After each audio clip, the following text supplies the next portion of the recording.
दिल्ली में लोकसभा चुनाव के नजदीक आते ही सियासी पारा लगातार तेज हो गया है। हम आज नॉर्थ ईस्ट की लोकसभा चुनाव का एक विजन जानेंगे और यहाँ जनता से बात करेंगे, जनता से संवाद करेंगे कि आखिर जनता यहाँ पर क्या चाहती है।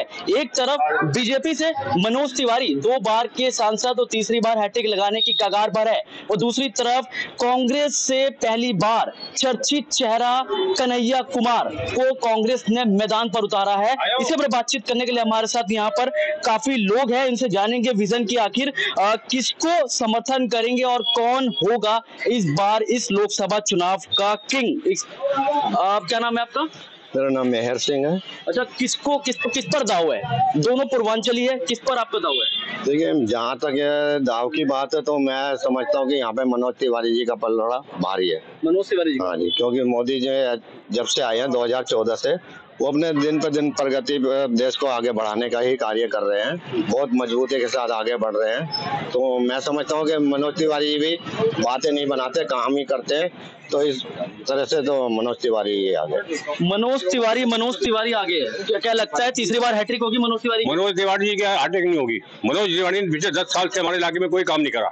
आप मुझे ये बता दीजिए, कोई काम करा हो इलाके के अंदर? तो आपने, आप 10 साल रहे, 10 विधानसभा के अंदर एक भी काम करा है उन्होंने? हमारे यहाँ पर सब्जी मंडी के अंदर एक भी काम नहीं करा इन्होंने। वो तो बोलते हैं रेगुलर आते हैं। रेगुलर कभी नहीं आए, 10 साल में कभी नहीं आए। एक आध बार 2 मीटिंग में आगे, वैसे आए नहीं। और हमारे यहाँ मलकागंज के अंदर, ये मेन सड़क मलकागंज के अंदर, वो आज तक नहीं बनी। इनसे बारात घर नहीं बना, इससे नया कोई आज तक बताया, कोई नया शोर नहीं बनाया इन्होंने आज तक, ना कोई हमारे बुजुर्गों के लिए मनोरंजन का केंद्र बनाया। एक काम बता दो मुझे, अगर मनोज तिवारी ने किया हो तो। चलो एक काम बता दो मनोज तिवारी ने किया हो। लगता है मनोज तिवारी जी काम किया है? कोई काम नहीं किया मनोज तिवारी जी ने। हमने तो देखा ही नहीं मनोज तिवारी जी को, टीवी पे देखा, जब भी देखा उनको इलाके में आए नहीं कभी वो। तो कन्हैया कुमार क्या? देखो, मैं आपको बता दूं, ये मलेरगंज में क्राइम इस चरम सीमा पे है। यहाँ पे आपको गांजा भी मिलेगा, गांजे की बात नहीं, आप ये बताइए तरीके से। लेकिन मनोज तिवारी जी यहाँ से गलत चुनाव लड़ रहे हैं, उनको चुनाव ही नहीं लड़ना चाहिए। मैं तो कह रहा हूँ इस्तीफा दे दें। हमारे साथ जो महिला है वो भी है, क्या कहते हैं कि मनोज तिवारी तीसरी बार हैट्रिक नहीं मारेंगे, आते ही नहीं, लोग कह रहे गायब है। कहाँ गायब हैं? गायब होते तो फिर उनको चुनाव में टिकट ही क्यों मिलता? पहले तो मैं अपने क्षेत्र की जनता से भी यह कहना चाहती हूँ कि मनोज तिवारी ऐसे हमारे 7 सीटों में एक लाडले युवा नेता हैं हमारे उत्तर पूर्वी क्षेत्र के, कि उनको तीसरी बार टिकट मिली है। और मोदी जी इतने समझदार व्यक्ति हैं जिनका विदेशों में भी उनका डंका चलता है, हमारे भारत का नाम रोशन हुआ है बाहर। तो वो इस सीट के लिए अगर मनोज तिवारी जी को चुना है तो कुछ ना कुछ तो सोचा ही है ना उन्होंने। क्यों नहीं कन्हैया कुमार? क्यों नहीं कन्हैया कुमार? आपको तो मेरा ख्याल है कि हमारे देश की जनता ना बहुत भूलने वाली है, उनको ना हर बात भूल जाती है। आपको मालूम है कि टुकड़े टुकड़े गैंग का वो सदस्य है, उसने बोला था हमारे युवा नेताओं को, उसने इतना मतलब कि आप समझ लीजिए इनका मार्गदर्शक जिस तरह होता है ना, वो ऐसे टुकड़े टुकड़े गैंग का वो मार्गदर्शक है। उसने टुकड़े टुकड़े गैंग युवा नेताओं को भी अपने पीछे लगाकर भारत विरोधी गतिविधियों में शामिल हुआ है। इंडिया गठबंधन एक बड़ा मजबूत माना जा रहा है, लगता है कि इस बार इंडिया गठबंधन हैवी होगा? इंडिया गठबंधन भारत पर तो कोई हैवी हो नहीं सकता। भारत हमारा जो है ना वो विश्व गुरु बनने की राह पर है, और इंडिया गठबंधन कैसे चोर मसेरे भाई। चलिए मिष्ठान की दुकान भी इनसे पूछेंगे, क्या लगता है आपको? चुनाव आपका क्षेत्र है, आपका डिस्ट्रिक्ट है, मनोज इस मोहल्ले में कभी नहीं आए और मैंने कभी देखा नहीं। मैं दुकानदार आदमी हूँ, 40 साल से यहाँ बैठा हूँ और मैंने कभी तिवारी साहब के। अगर आपने नहीं देखा तो क्या कन्हैया कुमार एक नया फैक्टर उभरेंगे? कन्हैया कुमार को अब बंदा अच्छा होगा, आएगा जाएगा, कोई काम कराएगा। लोग तो बोल रहे कि कन्हैया कुमार भी भारी है। नहीं, भारी है जो, अब हमें कभी देखा नहीं तिवारी जी को, ना उनको देखा, उनको देखा। अब नए बंदों में इन्होंने कभी नहीं देखा। क्या बोलेंगे? देखो जी, हमारे को चाहिए यहाँ पे काम करने वाला, जो काम करेगा वो जीतेगा। बस चला, अगर कन्हैया लाल जी भी आएंगे, वो अगर जीतते हैं तो अगर काम करेंगे आगे भी आएंगे। मनोज तिवारी जैसे आते हैं, काम तो देखो प्रैक्टिकल तो दिखाई दिया नहीं है अभी तक। अरे मनोज तिवारी जी कोई काम, बाकी कन्हैया लाल जी अगर जीत जाते हैं, काम करेंगे तो आएंगे। ऐसे मनोज तिवारी जी जो है, क्या इंपॉर्टेंट महत्वपूर्ण मुद्दे जिसको लेकर यहाँ पर मनोज तिवारी 2 बार के सांसद वो नहीं आए? मैं आपको एक बात कहना चाहूंगा, कन्हैया कुमार हो या मनोज तिवारी हो, जनता चाहती है काम, सिर्फ काम काम काम, केवल काम चाहती है जनता, उसी के साथ है। वो जो नेता काम करेगा उसी के साथ है, जो सरकार काम करेगी उसी के साथ ही जनता है। है बस। सरकार काम करेगी ये बताओ।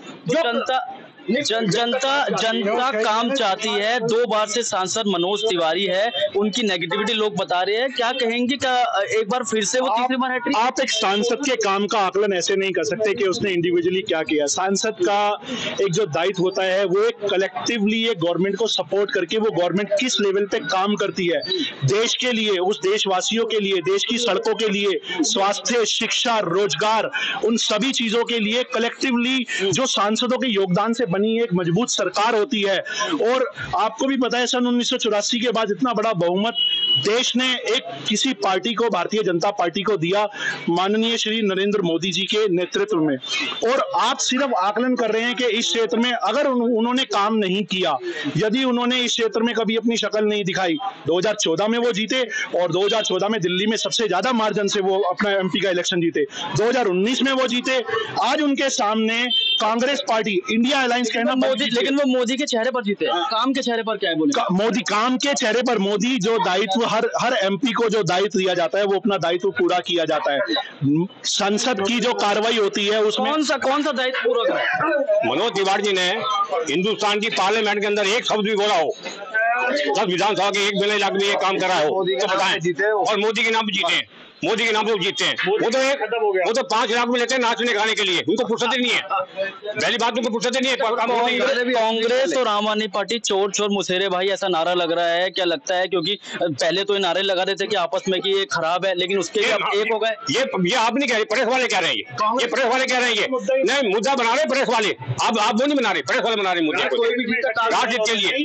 और सुनिए, एक सुनो, मैं आपको बता रहा हूँ कृष्णा जी, किसी बात सुनिए 3000 प्रेस सपोर्टर हैं हिंदुस्तान के, वो सारा दिन मोदी मोदी मोदी मोदी करते हैं। वो जो उनके नाट भक्त हैं पीछे सवाल लगाते हैं मोदी मोदी। आप बताइए मोदी मोदी? अरे आप सुनिए, मोदी जी ने क्या कहा था लाल किले में खड़ा होके, मैं देश नहीं बेचने दूंगा, देश आपने बेचा। आपने एक सुनिए, आपने कहा, आप सुनिए, एक चीज बताइए क्या बेची? रेल नहीं बेची। आप बताइए, आपने कहा 15 लाख रुपए आपके अकाउंट में आएंगे। आगे इन्होंने कहा लाल किले में खड़ा होके, लाल किले पे कहा ये बताइए, एक बार प्रेस रिपोर्टर की बात जानते हैं, एक बार भी प्रेस में बयान नहीं दिया। चलिए एक बात बताइए, क्या नाम है आपका? मेरा नाम सुमित है। अच्छा, क्या चाहते हैं यहाँ की जनता, क्या चाहती है? आखिर क्यों मनोज तिवारी को नकार रही है कि तीसरी बार आपको लगता है, क्या आप उस पर उम्मीदवारी जताएंगे कि हाँ वो यहाँ से जीत दर्ज करेंगे? देखिए, मनोज तिवारी को मैं एक सैनिक के रूप में देखता हूँ। शत्रु 2 तरह के होते हैं, एक सामने से वार करता है, वो बाहर देश के जो शत्रु हैं हमारे सैनिक उनमें करते हैं। एक अंदर भारत देश के अंदर जो भारत के टुकड़े टुकड़े कर रहे हैं, उनसे लड़ने के लिए कन्हैया कुमार नाम का जो इंसान है जिसने इतने नारे लगाए, अफजल गुरु हम शर्मिंदा है, आप ऐसे बात नहीं लगे, ऐसे लोगों को क्या कहोगे? उनको लड़ने के लिए हम लोग तो साथ हैं। देश के टुकड़े ये आप कह रहे हो, आप लोगों की तरफ से एक डमी वीडियो आई जिसमें वो कह रहे हैं, अमित शाह जी की एक वीडियो आई है, साफ दिखा दिया वो फेक है। उन्होंने ये कहा ही नहीं कि हम लोग इस तरीके से कन्हैया कुमार के नेतृत्व में, कन्हैया कुमार उस समय के प्रेसिडेंट थे, वो खड़े हैं प्रेसिडेंट, ठीक है, जेएनयू के, उनके सामने कन्हैया कुमार के सामने उमर खालिद कहते हैं भारत मेरे टुकड़े होंगे, इंशाअल्लाह। कन्हैया नहीं होता तो हम नहीं उठाते सवाल, वो वहाँ पे क्यों खड़ा था? जवाब दो आप इस बात का। कांग्रेस में विरोध किया, एक बात सुनिए,